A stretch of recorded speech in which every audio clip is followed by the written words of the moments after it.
All right, time now is 5:48. Here's a live look over Southfield this morning where we have lots of low clouds out there and rain.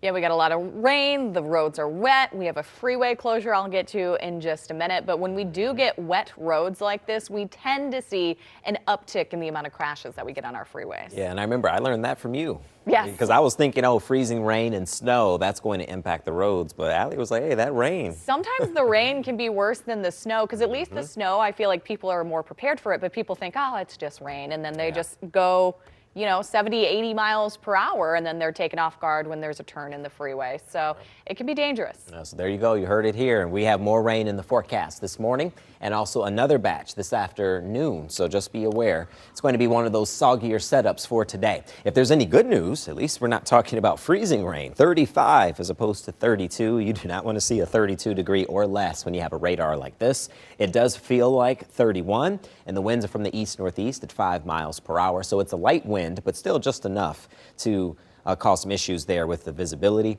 but also the wind chill. Let's talk about this. Since the winds are so light, this is hot off the presses. We have a dense fog advisory in effect for just Monroe as well as Adrian.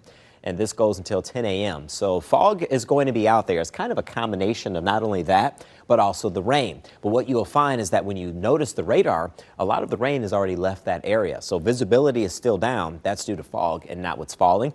We'll see some showers still passing through central Macomb County, but even that's drifting away from Mount Clemens, for instance, through St. Clair Shores. This is just south of Richmond, crossing over into Algonac. And this is barely heavy enough to get the windshield wipers going. But just to let you know, more rain is on the way. Notice the spike here and then the timing right here. This will be around lunchtime, recess time for the kids, and during the ride and drive home, we'll have another batch of rain coming through. So make sure you got the rain gear handy. Kids are going to need the rain boots because it's already soggy out there on the sidewalks.